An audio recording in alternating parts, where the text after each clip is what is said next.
Bisto Blanco. Anyone ever heard of those guys? I just got off the Monsters of Rock cruise, and you probably don't know what that is either. But anyway, it's a cruise where like 1,000 metalheads from the 80s get on it, and we go around and visit different places with 45 metal bands on the boat. So that was the band that most impressed me, and I thought I would walk out to it. So anyway, that is Bisto Blanco. It's Alice Cooper's daughter's band, funny enough. So anyway, give them a listen. I just got back from ZZ Top last night, and I'm dealing with a little bit of jet lag as well, because I'm still not caught up in my sleep from the London trip. Everyone knows ZZ Top, right? My friend Amy, she knew one song. I was like, they have 40 years of hits. Anyway, so I'm Jason Miller. I lead global content marketing and social efforts for LinkedIn Marketing Solutions specifically. But previously to that, I worked at Marketing, where I ran global social and content there, built a content marketing engine. Previous to that, I worked for Sony Music doing artist development for 12 years, and I watched the industry completely crumble in on itself while it fought against digital. It was really bad. I was embarrassed, and I quit, and I had to reinvent myself. But I tell you this, if I asked myself 7 years ago if I ever thought I'd be a B2B marketer, it's the last thing I ever thought I'd be, but it's sort of worked out. So today what I'm going to talk about is I just want you to take a step back. Right, so I think there's lots of shiny objects that are blocking the view for marketers, from live video to 360 to VR to Snapchat or whatever. And I think that we get caught up in this. We forget that innovation starts with a reality check, right? Are you pushing the ideas and the technology you have in front of you far enough? So I'm going to go back and make the case for a couple things while I bust one of my pet peeve myths around this little guy here. This little guy's been causing all kinds of problems for me. Anybody know where I'm going with this? So in May of 2015, a whole host of notable publications started publishing this headline, that humans have shorter attention spans than a goldfish, right? We've seen this before. I'm sure everyone has seen this before. So the goldfish clocking in at 9 seconds, the human being at 8. So ever since then,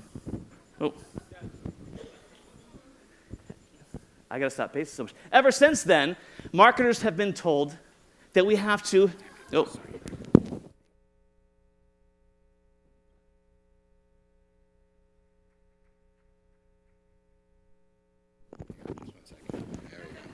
I can't stand still for more than 8 seconds. That's right. 1, 2. All right, how's that? All right, so ever since then, marketers, we've been told that we need to keep... I'll try to keep it to a minimum. We need to compress everything we do to fit into this 8-second attention span, right? Because that's where our audience is apparently a school of goldfish, right? And when something like this happens, when you get a claim like this, it's really, really important to ask where this comes from. So this specific stat comes from an advertising study that took place in Canada in 2015, the same month that the explosion happened with the headlines. But what they found out was much different than just this one takeaway. If you look at the statistic here for the attention span of the goldfish, it didn't come from this study. Now, if you dig deeper, they cite a website called Statistics Brain. Now, if you dig into Statistics Brain a little bit deeper, they don't source this particular stat. Jesus, this really is annoying, isn't it? Getting personal now. I don't know what's happening there. Anyway, when you dig deeper into what Statistics Brain credited the stats with, you dig deeper, and the trail just goes blank. And so the upshot of all of this is that there's never been a study on the attention spans of a human being and how it relates to a goldfish. And take it a step further, there's never been a study on the attention span of a goldfish. It's really quite insane to think like this. So the thing that's interesting in itself is it says a lot about how media works today, right? And how marketers can sometimes jump on bandwagons without thinking these things through. So what we actually found out from this study, and what we actually know about attention spans, is that digital media is not killing attention spans. We use our attention far more efficiently than at any other point in history. We're far better at multitasking, able to divide our attention among several different things without compromising focus. In addition, we are better than ever at processing and encoding information through short bursts of high attention. And finally, smartphones are not killing attention spans either. So what does this all mean? It means that the main focus of our more efficient attention is to find content that's worth paying attention to for longer periods of time, right? So this has much bigger takeaways than the 8-second myth span, right? So you can never over-deliver on the value of content, right? But what that stat is telling us is that our audience does not want long-form content. They don't want something with substance to it, and that's quite the contrary. So I will prove that with a couple of notes in a second, a couple of examples. But if you take it a step further and you mix it together with what we know about neuroscience, right? The human brain gets a hit of dopamine every time we find a piece of content that's worthwhile and rewarding, right? So if you follow this attention span myth, then you're stripping away content, and you're getting this snackable content myth, right? So I'm saying the opportunity is to go big with long-form content, right? So this is the official death sentence of the attention span myth. It's silly. It's ridiculous. I hear this thing quoted. I heard it quoted twice last week by content marketing experts. So what am I saying? Where do we go from here? I'm saying long-form. We go long. And why would we go long with long-form content? Well, of course, we all know that long-form content is tied to higher rankings in the search results, right? But secondary, it's tied to higher shares as well. Now, you might call shares a vanity metric, which I have a problem with as well. It's not a vanity metric. It's a metric. It's the metric that you make. The metric is what you make out of it, right? So I would say that shares are a good sign of relevance. It's a good sign of amplification, and it's not actually the number of shares. Don't ever let your ego hijack your content marketing strategy by thinking this piece of content did not get 100 shares, not worth my time. But think about who is sharing that content, right? So my good friend Steve over at BuzzSumo ran some analysis and found that 50% of articles on the web, they did a full analysis of everything they could crawl, and they found that 50% got 8 shares or less. So many times, the author of the content did not even share their own piece of content. That is embarrassing, right? So I wanted to see if this was a trend, if longer form content actually got more shares across different blogs. So I looked at some of my favorite blogs, and what I found out was, yes, here is Doug Carr from Marketing Tech blog. You can see the 2,000, 3,000 word blog posts get almost twice as many shares as the others, right? So let's take another look at Contently, another one of my favorite content marketing blogs. Again, 3,000 to 10,000 word posts. This is basically saying that it's proving the fact that we have a longer attention span than 8 seconds, that we're looking for deep, meaningful content, right, that's useful and referenceable, right? So then I went over to Copyblogger, the masters of content marketing, and again, the trend keeps repeating itself. And then I found somebody who I think might have figured this out a little while ago called disruptive advertising. Look at this. 2,000 to 3,000 word blog posts, these are their sweet spots. It is killing the others. So this is what I think is the new model. This is called Wait But Why, and this is a great example because they don't post all the time. I'm changing my entire blogging strategy for the LinkedIn Marketing Solutions team. We're moving from posting 5 times a week to posting 2 times a week, 2 to 3 times a week. Relevant long-form content, right? Something that's meaningful, something that's referenceable, something that has a damn opinion attached to it, right? So, but these guys figured it out. Now look at these stats. A long-form blog, 31 million unique visitors from posting, they got 87 million page views through 80 articles. That is absolutely insane, and they average 2,000 words each. That's crazy. And this is a stat from Tim Urban, from the CEO, and he says if you can blow someone's mind, really genuinely blow it, again, in a really well-written way, that's something someone wants to share. So again, my case is long-form content, and we do this in many forms, which I will walk you through a couple of examples and show you the actual ROI. So I think about content marketing through a B2B kind of vision, right? But everything I show you works in B2B, B2C. It all works for whatever your audience is, right? So last year, Content Marketing World, Ann Hanley took the stage, and she said, slow down. We are pushing out content so fast that we can't even promote it. We can't get the most value out of it. A lot of it's not getting shares. It's just overwhelming our audiences. So we need to slow down. We need to take a break. In fact, this is really interesting. There's a magazine in London called Delayed Gratification. Anybody ever heard of this? There's a whole thing called slow journalism. It's a new movement, and it's kind of based around the idea of the slow food movement, like sustainable, grown under best practices or under humane practices. But slow journalism, what delayed gratification does, is they don't rush to hijack the news or get the next story. What they do is they look back on stories that were covered in depth by the others, and they revisit these, and they pull out little nuggets of information and re-examine them. And they often come up with surprising results, surprising new twists, follow-ups on these massive stories. But it only happens once a quarter. They put out the magazine every quarter. But it's growing because it's in-depth. It's in-depth journalism. And delayed gratification started this movement because they were tired. They were tired of the sad state of fake news, right? So anyway, slow down, take a break. Now we're going to get into what I call not more content, more relevant content. This is very simple. So when I was at Marketo, we came up with this concept called the Big Rock, right? The Big Rock is a substantial piece of content. It's a huge piece of content. It's as Doug Kessler, my favorite B2B marketer from the UK, would say, it's your one home run per quarter, right? It's a substantial investment. As Robert mentioned this morning, a tentpole piece of content. And at Marketo, we created the definitive guide to marketing automation, the definitive guide to social media advertising, whatever, the definitive guide to whatever the hell conversation we wanted to own, right? So I brought the same concept over to LinkedIn, and we started creating the Sophisticated Marketer's Guide. So Sophisticated Marketer's Guide to LinkedIn, which I'll talk about in a second, but these are definitive guides. These are huge, big rock pieces of content that we will get an immense amount of value in, but we're slowing down and we're doing it right. It's about not thinking like a publisher, but actually publishing like a publisher, right? If you want to own a conversation, you have to write the damn book on it. And I'll show you exactly how we did that. So you basically start off with, what conversation do I want to own? And when I started LinkedIn Marketing Solutions 4 years ago, when you typed in, how do I market effectively on LinkedIn, or any variation on that, we were on page 87. We didn't even show up. Who was on page 1? Social Media Examiner, Social Media Today, Social Media Explorer, every social media blog under the sun. They were taking our conversation. They were taking our traffic. They were telling our story for us. I wanted to get that back.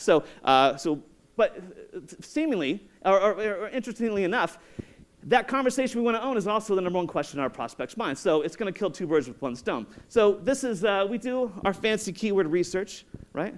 This is the actual keyword research from the UK, split it up by market. You guys know all this stuff, all right? Then we still pay attention to, of course, keyword placement a little bit. I know keywords aren't as important as they once were. And then, of course, we focus on the long tail as well. Can somebody please update this stat from Moz? Nobody's updated this thing. It's still referenced every single week, I think. So someone please save us from this.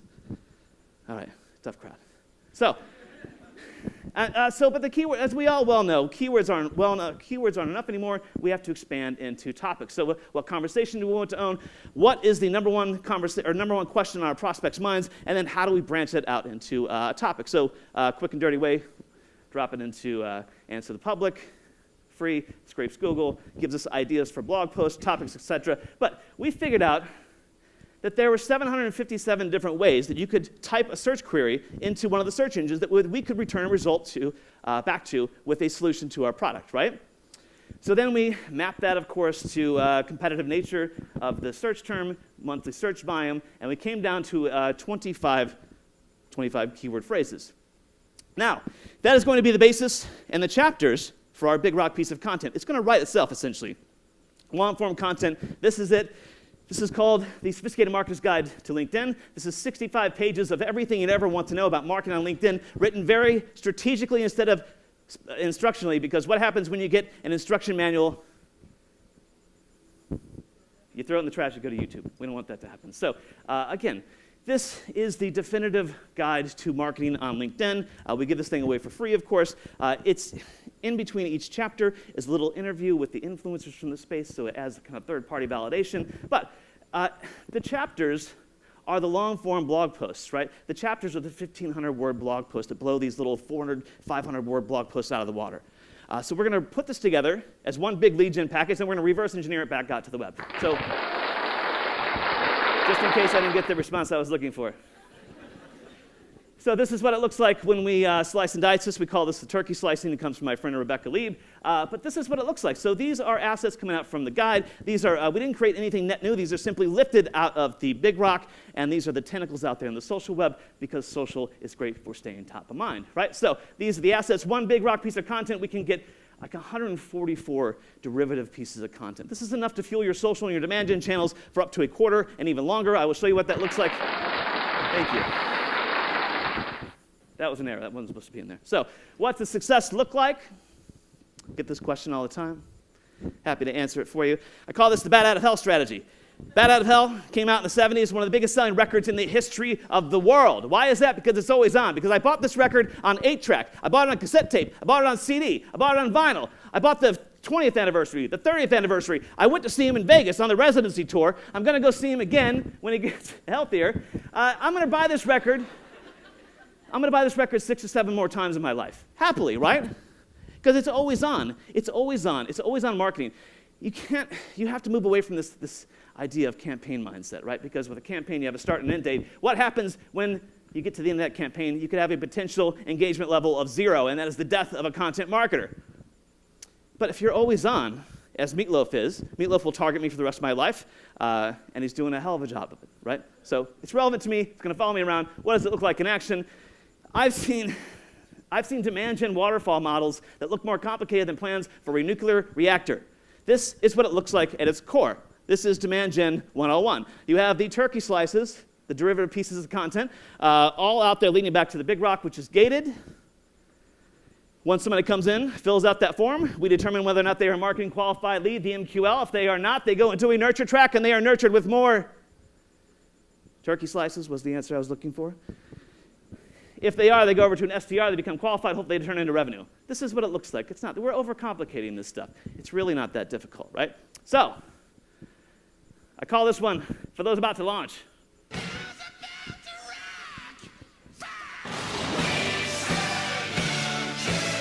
You guys are supposed to say fire. You don't know this song? I got to update my music selections here. Anyway, so when we launch this big rock piece of content, we don't just launch this thing on the blog and walk away. That's the worst thing you could ever possibly do. What we do is we launch this thing like a product, right? Every person across the organization that can help me get eyeballs into this thing will be involved, from the PR team to the SDO team, of course, to demand gen, to social, everybody, the sales enablement team, of course, everyone, the SDs. Right, we put balloons on chairs. We make cupcakes. We celebrate this thing. This is a really, really big deal. But you got to come out of the gates blazing, right? So we do everything at our disposal: email, blog, InMail, company page, sponsored content, SlideShare, display, PPC, and Twitter. Everything at our disposal to make a huge bang out of the gates. And what does that look like? The drum build. These are exploding pie charts. Now, what you see here, these are marketing qualified leads coming in from around the world.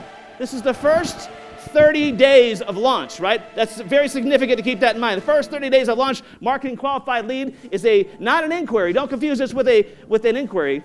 These are marketing qualified leads. These are people that we deemed, based on propensity scoring, that they are likely to buy our product.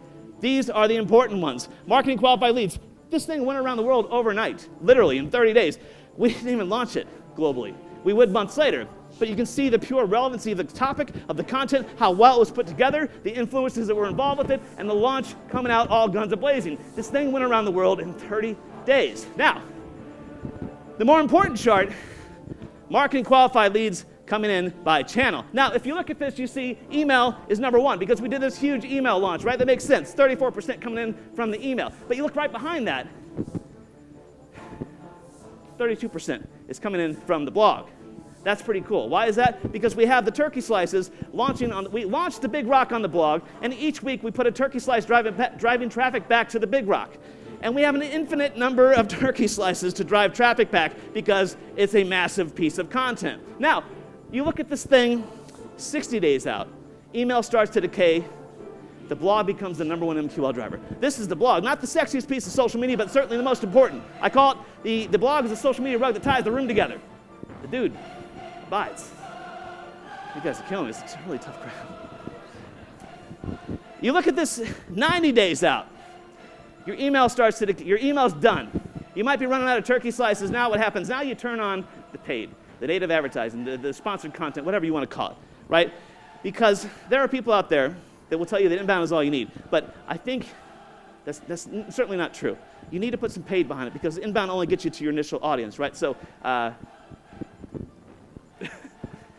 You need more than that. But now I'll show you the results. Does anyone know who this gentleman is on the screen behind me? This is Yngwie Malmsteen. He's a Swedish neoclassical guitar master. Just thought you should know that. He's been known to melt faces with his guitar solos, and this is what I call face-melting ROI. 18,000% ROI. That one big rock piece of content I just showed you cost $25,000 put together, influenced $4.6 million in business in the first quarter alone. Do the rough math, that's 25,000%, or it's 18,000% ROI. Now think about that. One piece of content driving ROI like that. Why is that? Because it's a relevant piece of content. It's amplified. It's got every bit of goodness that a solid, attention-busting myth, big rock piece of content should have, right? So here's some big rock. This is actually hard data backing up the success of the big rocks, the ROI of content marketing, if you will. What is that noise? Is my jacket? Is it my heavy metal necklace? I don't know I can't figure it out. Oh. How's that? All right, here we go. The ROI of content. 73% of all our marketing qualified leads at LinkedIn are driven by content, not bad. And 1/3 of those MQLs come from big rock pieces like this. So there you go. This is where it gets really interesting. So this one piece of content just crossed 100,000 downloads a couple of months ago. Now you might be thinking, but you're LinkedIn. You should be doing more than that. Well, so we're LinkedIn Marketing Solutions, right? There's LinkedIn that markets to, LinkedIn Marketing has their own team that markets to all 447 million members, right? And then there's LinkedIn Talent Solutions, which deals with the recruiter tool. LinkedIn Sales Solutions, which does Sales Navigator. And there's LinkedIn Marketing Solutions, which are core product sponsored content and mail, etc. So we built all this by ourselves. When I started at LinkedIn, the LinkedIn Marketing Solutions blog had 12 subscribers, and 9 of them were internal. We had 666 unique views a month. That is the number of the beast. That is also my favorite Iron Maiden album, but that's not a good sign. So we had to grow that thing. But what I'm saying is through that process, through the big rock content, through this long-form posting content we're switching to, we are now growing the blog. But this big rock piece of content, 100,000 downloads, and it's still our #1 marketing qualified lead driver. It has been for 3.5 years, only to be replaced in December of 2015 by the Sophisticated Marketer's Guide to Thought Leadership, which, don't get me started, that was a disaster of a conversation. I think we own it now. But my point is, one piece of content, our demand gen team is freaking out that this thing is going to stop delivering, but it never will. Because just like a best-selling book, like David Meerman Scott's new PRs of advertising, we update this, he updates it every year, we update this thing every year, put a new splash of paint on the cover. For some reason we went with some sort of 80s mall theme. I don't know what happened there. And then it vomited all over my presentation. So I could talk to the design team about that. But my point is, one piece of content, slow down. Create something really remarkable. Create something that blows people's mind, right? Create something that has a tremendous amount of value, that's referenceable, that's shareable, that's got influences with it. That's the big rock, right? So now, we take that approach to blog posting too. So on our blog, LinkedIn blog, we try to extract every ounce of value we possibly can, right, out of every piece of content we get. It's almost like this Tony Soprano scenario where you just strangle the life out of somebody until you kill them and bury them in the desert. Can't believe I just used that analogy. And this is being recorded, too. And we're going to have to edit that out. My point is, taking the turkey slice big rock approach, we also take that down to kind of a quantum level and go after our blog. So this is one of my favorite blog posts called, it's from the Sophisticated Marketers podcast, where I interview JJ French from Twisted Sister. Everyone know Twisted Sister, the song We're Not Gonna Take It? So I interviewed him on keeping a brand relevant for 40 years plus. At least that was my spin. I just wanted to chat with him, right? But I got him on the show. 40 years plus, keeping a brand relevant, and how to stay consistent with delivering your message, right? So what we did was we took that blog post, we took that podcast, turned it into a blog post, then I took the lessons from it. He came by the office. Can you believe that? JJ French comes to the LinkedIn office, walks in, they went to take his picture, he said, no. And they said, you got to check it? He goes, no. And so I just went down and got him, but JJ French doesn't need to check in anywhere. My point is, we got 5 guerrilla content marketing tactics from Twisted Sister. This is blog post number 2. But then, now we got to extract every ounce of value of that, so we take a little bit of a creative approach here, split it into some kind of fun creative we can put out there, do some A/B testing. Each one of these little, oh, sorry, one second.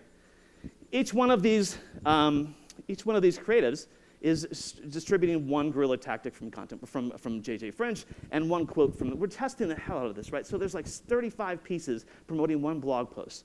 And we're A/B testing everything, but we want to extract every single piece of value we can out of this content. Now, the other thing we've done is we looked at our top 10 blog posts of last year, and we started to create these little mini documentaries about it. So this is a snippet from the Sophisticated Marketers podcast, one of the biggest episodes we've ever done. I think it crossed around 2,500, 3,000 downloads just a couple weeks ago. But this is a quick clip of JJ French talking about licensing. We're not going to take it. I got to ask you, with the enormous success you've had with licensing the Twisted Sister songs over the years, where's the most unusual place you've heard your music, and what most unusual requests you had to license it, and did you say no? It was rewritten in Mexico for a butter commercial, and that song became a hit. And so when we're in South America, we have to sing a verse of it, or the chorus, huevos con aceite, which is eggs and oil with lemon or something. So we have to go huevos con aceite, huevos con aceite, huevos con aceite y limón. And the whole, you have it all over, whether it's Spain or Puerto Rico or Mexico or Brazil, everyone's going huevos con aceite. It's funny. We do it because they love it. Our songs are designed for stadiums, and they sing stadium-wide, and to have them all coming huevos con aceite. It's pretty. Someone had a T-shirt with the huevos con aceite with 2 eggs and the PS logo on it. So you can't make that stuff up. You make it up. Anyway, so that's what we're doing we're making these mini documentaries, and I think obviously we all know the importance of video, but how can you extract every ounce of value out of every piece of content? Take your top 10 blog posts, create a little mini documentary. That was done on Fiverr. I'm not kidding. Done on Fiverr with 2 revs, and it was delivered in 3 days. It might look like it, but damn it, it's a funny story. I'm going to have lunch with JJ tomorrow, by the way. Anyway, so in the words of Steven Tyler, we believe that anything worth doing was worth overdoing. Now, Steven Tyler was not talking about content marketing, of course. You guys with me, right? The 70s.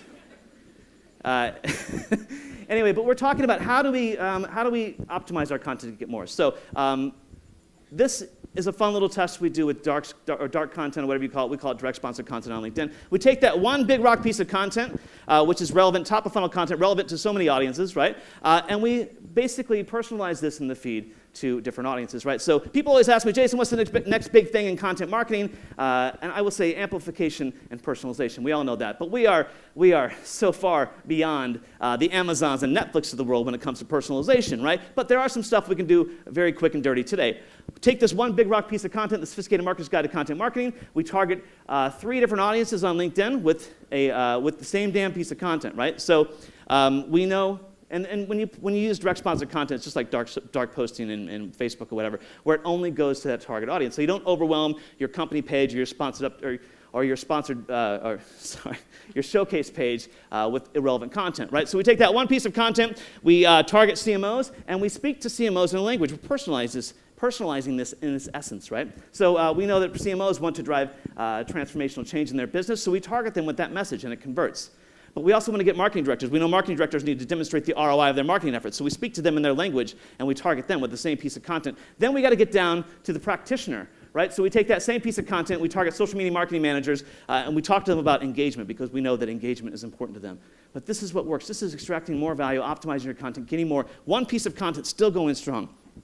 Then, of course, we discovered very quickly, through a little bit of testing, that if you upload a rich or a full-size photo to accompany your content in the feed, rather than letting the thumbnail populate, we're seeing a 38% higher click-through rate. This is simple. This is called like lazy marketer syndrome, right? This is the marketer who posts something that says, check out my blog, or check out our new blog post, or whatever. It's like, this is insane. During my time at Marketo, I learned very quickly that every single touch point you put out there has to be perfectly optimized, because this could be the start of a relationship, start of a huge deal. I've seen $25,000 deals come in from organic posts on LinkedIn or a first touch point on Twitter. It happens, right? You probably have better luck seeing Bigfoot witness a UFO landing right now, but it's going to happen. It's going to happen more and more. And if you have this, if you can track this, it's kind of a magical journey. You see that first touch point of entry through a multi-touch attribution model. It makes content and social so much bigger as a part of that customer journey, right? So, quick little hack number one. So then, the lost art of A/B testing. When did people stop talking about A/B testing? Maybe I'm just hanging out with the wrong people, but we take simple little tests like this. Same piece of content, same creative. We just changed ebook to guide, and we saw a 100% increase in click-through rate.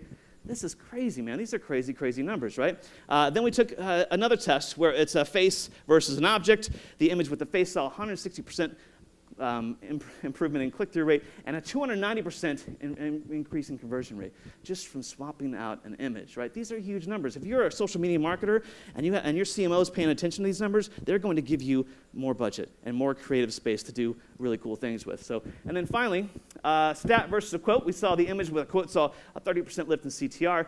Not a huge number, but it could be that one deal in there that converted. You never know, right? So I'll take 30% every day of the week. So here's another couple interesting ones we ran. Background color. Does wood grain feel more authentic or provide more visual interest? Hell if I know, but it got 32% more clicks. Then this is really interesting. This guy, I think this is the guy from Robert's resource page video earlier. But this guy, we just tested having him look at his screen or look at the call to action, and pointing his head towards the call to action got 89% increase in click-throughs. These are crazy, crazy things. You can do this right now. Direct sponsored content, post the stuff, test it, works wonders, right? You can even post this organically and test it. So this is where it gets really interesting, where you kind of tee this up. Now, if you put sponsored email with sponsored content together, we're seeing some pretty crazy numbers. So the sponsored content's in the feed, and the sponsored email goes in for the kill. So 95% increase in CTR when you put these two together, and a 25% increase in open rates on email. This is crazy. If this is not email marketing, this is a whole new level of email marketing. So here's a couple of examples of how we use this. We're getting 6% CTRs and 61% open rates. Over here, 75% open rate, 5% CTR. You get a 60-day share of voice on this, and I'll show you what happens when you do this. So this is what an email looks like. This comes from me. It's personalized. A little face there saying this is trusted. We get the image in there, call to action, and of course the value proposition that leads to the click-through, hopefully, right? So what happens when we sent this out in November of last year? We got a 95% open rate. Have you ever heard of a 95% open rate? This is what it looks like. So most marketers, since you have that 60-day window where no one else can get a sponsored message from anyone else on LinkedIn, you get a 60-day share of voice. So most marketers look at their email marketing campaign 2 weeks out. They're like, oh, let's move on to the next thing. Well, if you look at this thing, almost 60 days out, it got to 95% open rate. That's insane. So speaking of getting more out of your content, this is low-hanging fruit, right? Buzzword, I know. Sorry, I just had nothing else to say about that. But the power of advocacy. Are your employees sharing content? It's 2017. Your employees should be sharing content. This is what happens when they do. We found through our own research that employees' combined connections with social networks are on average 10 times larger than a company's followers. That's crazy, right? Take it a step further. We found that only 3% of employees share content, yet they generate 30% of all content engagement for a typical business. This is mind-blowing, right? And employees get 2x higher click-through rates from their shares compared to companies with the same content. We all know why that is. We trust our peers more than we do companies. Makes sense. So let me walk you through this, what happens on LinkedIn. For every 6 pieces of content an employee shares on LinkedIn, it influences 6 job views, 3 company page views, 1 company page follower, 6 profile views, and 2 new connections established. Why are we not doing this? Right? Not only that, but it helps your sales team. It creates this sense of thought leadership around that they actually know what they're talking about. They're sharing relevant content. They're engaging with it. This is like social media 101, but we need to get better at it. So, and this is a test that I ran last year. We just reported the results. A single employee sharing 3 pieces of content a day can add up to 23 million in additional reach in a year, and this can add up to 60,000 additional events of engagement. That was my sharing contribution, my personal sharing contribution from LinkedIn. I measured it. I shared 3 pieces of content a day, 5 days a week, not over the weekends, for a year, and that's exactly what happened. Perfectly timed. This is my finale. So, if there's one thing I've learned, besides not wearing a scarf during a keynote,